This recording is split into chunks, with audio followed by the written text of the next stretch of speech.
یہی ہے کہ قرآن مجید آپ ایک طرف رکھیں، اللہ اکبر کہہ کر سجدہ میں چلے جائیں، وہاں تسبیح کریں، پھر اللہ اکبر کہہ کر بیٹھ جائیں. نہ سلام ہے، نہ تشہد ہے، نہ اس میں اللہ اکبر کہہ کر ہاتھ اٹھانا ہے. بس زبان سے اللہ اکبر کہہ کر سجدے میں جانا ہے، ذکر کر کے پھر اٹھ کھڑے ہونا، اللہ اکبر کہہ کر بس ختم. یہ ہے سجدہ تلاوت، اور کرنا اسی وقت چاہیے جب پڑھ رہے ہیں. یہ جو ہے نا لوگوں نے لکھ لیا کہ 14 اکٹھے کر لو اور بعد میں جا کر لیں، یہ کوئی طریقہ نہیں. آیت کا جی السلام علیکم. اس وقت سجدہ کرو. السلام علیکم. جی ٹیلی ویژن کی آواز بہن کچھ کم کیجیے. جی ایک سیکنڈ. ہاں جی مولانا صاحب سے یہ پوچھنا تھا کہ یہ جو گھر عورتیں آتی ہیں زکوٰۃ لینے کے لیے، ان کو زکوٰۃ دینی جائز ہے؟ کون سی عورتیں آتی ہیں؟ مطلب کہ گھر کوئی بھی عورت آتی ہے کہ مطلب کہ میں حقدار ہوں، جو زکوٰۃ دینی ہے مجھے دے دیں. ٹھیک ہے. نہیں میری بہن، جن کا آپ کو پتہ نہیں کہ یہ حقدار ہیں بھی یا نہیں، پیشہ ور ہیں یا مانگنے والی ہیں، کاروبار. ہاں جی، کچھ رشتے دار ہوتے ہیں، کچھ ویسے ہوتے ہیں، مطلب کہ ان کو دینی جائز ہے زکوٰۃ؟ رشتے داروں کو تو دینی چاہیے نا، اس میں تو دوہرا ثواب ہے نا، صلہ رحمی بھی ہے، رشتہ داری کا بھی لحاظ ہے، زکوٰۃ بھی ہے. مگر ان کو اس طرح مجبور نہ کریں کہ وہ گھر لینے کے لیے آئیں زکوٰۃ. یہ بھی بہت بری بات ہے. اگر وہ حقدار ہیں تو آپ کو چاہیے ان کے گھر جائیں، ان کو شریف آدمیوں کو خاموشی سے دیں. اور مولانا صاحب یہ جو میں نے پوچھنا تھا کہ یہ جو عورتیں گھر. جی چلیں دوبارہ آ جاتی ہے کال مولانا.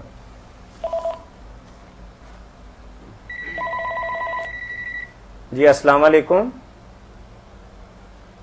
السلام علیکم. جی مولانا بات تو ختم ہو گئی. اب بات ختم ہو گئی جی، نئی بات کر لیتے ہیں جی. سوال کرتے ہیں آپ سے. جی السلام علیکم. جی السلام علیکم. جی مولانا آخرت کے متعلق ایک سوال ہے، یہود و نصارہ کے متعلق.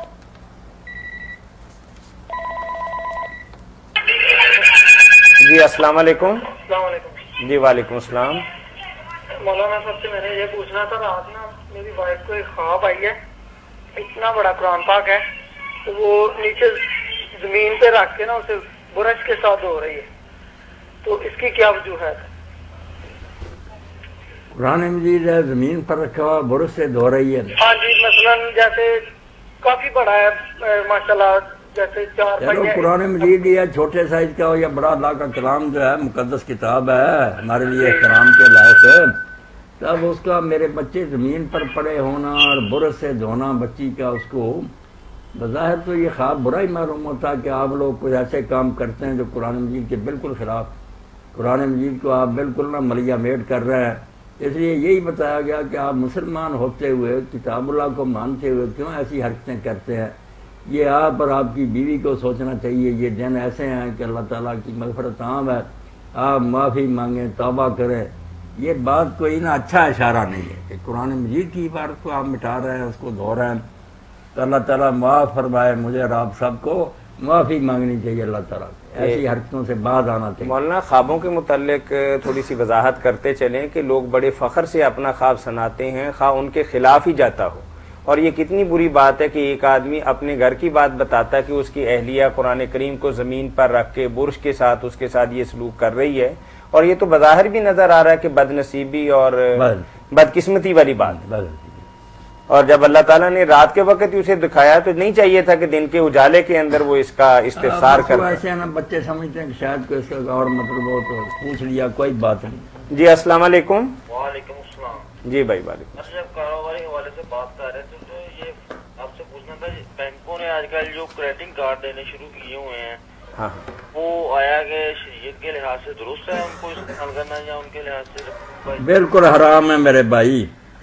بلکہ اب تو اس کے نتائج بھی جو سامنے آئے ہیں، خود بینکوں کے ماہرین جو مضمون لکھ رہے ہیں کہ توبہ توبہ، یہ تو ایسا شیطانی چکر ہے کہ جو اس میں پھنس گیا اس کی جان ہی چھوٹتی، پھر اس کے قریب بھی نہیں جانا چاہیے. توبہ بالکل اس کے کو ختم کریں. اگر آپ نے لیا بھی تھا تو واپس کریں، ناجائز ہے. اس کے بھروسے پر لوگ خریداری کرتے جاتے ہیں اندھا کہ کریڈٹ کارڈ ہے، پتہ اس سے لگتا جب پھر نا بینک کی طرف سے آتا لیٹر. مولانا دیکھیے کہ 10,000 روپے کی چیز ہے، مجھے 2.5% زیادہ دینے پڑ رہے ہیں چیز خریدنے کے لیے اس پلاسٹک منی کی وجہ سے. آپ سمجھ رہے ہیں بات میری؟ بھائی آپ سن رہے ہیں نا بات؟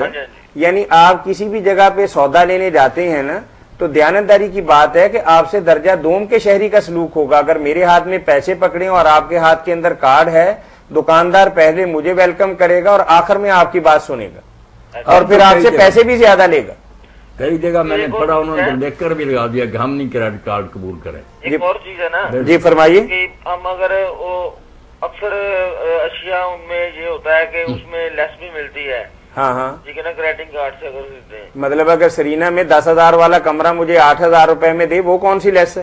اور اسی طرح کی لیس ہوتی ہے جتنے بھی کریڈٹ کارڈ ہیں. اور کبھی نہیں آپ دیکھیں گے کہ پیپسی مجھے 9.5 کی مل جائے. اللہ رحم فرمائے. مطلب جو بھی مجھے آفر کروائیں گے نا وہ میری رینج سے باہر ہوگی. اللہ رحم کرے. ٹھیک ہے, ایسے ہی ہے. جان ایسے ہی ہے نا, بھائی یعنی کبھی نہیں ہوگا کہ چینی 26.5 کی بجائے مجھے 26 کی مل جائے کریڈٹ کارڈ پر. چادر دے کر پاؤں پھیلائیں جو آپ کی جیب میں, اس سے کوئی چیز خریدنا ہے, ورنہ صبر اور قناعت سے کام لیں. بہت شکریہ بھائی. مولانا عمومی طور پر دیکھنے میں یہ آیا کہ پناہ مانگنی کریڈٹ کارڈ والے جو سہولتیں دیتے ہیں نا وہ ایک ایسی کلاس کو دیتے ہیں کہ جس سے ہم نے کبھی ہاتھ بھی نہیں ملا.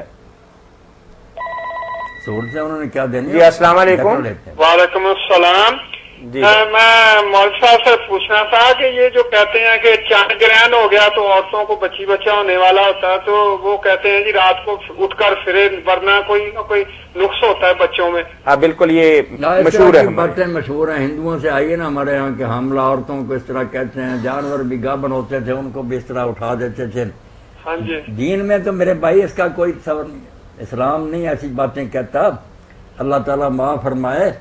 باقی یہ ٹھیک ہے کہ چاند گرہن ہو یا سورج گرہن ہو تو دعائیں کرنی چاہیے, صدقہ کرنا چاہیے, نماز بھی پڑھنی چاہیے گرہن کی. یہ سنت کہ 2 رکعت نماز پڑھیں. اچھا جی, اگر نال گھر پرادا ہوئے تے انہاں دے مطلب بچے کام نہ کردے ہون لیکن بھکھے ہون آیا کہ انہاں نوں کچھ دے دیتا چاہیے کہ بیوی کہندی ہے کہ نہیں وہ تے کام نہیں کردے, انہاں نوں نہیں لگتا. وہ کام کریں یا نہ کریں, آپ اگر دیکھتے ہیں کہ وہ غریب ہیں, ان کا گزارا اچھا نہیں, تو بھائی ہے اس کو دینا دوہرا ثواب ہے. چلو جی مہربانی اس کو. السلام علیکم. وعلیکم السلام ورحمۃ اللہ وبرکاتہ. جی دینا کیوں نہیں. ٹھیک ہے. غریب کو غریب ہونے کی وجہ سے دینا, ہم نے اس کے کرتوت بھی نہیں دیکھنے. جی السلام علیکم.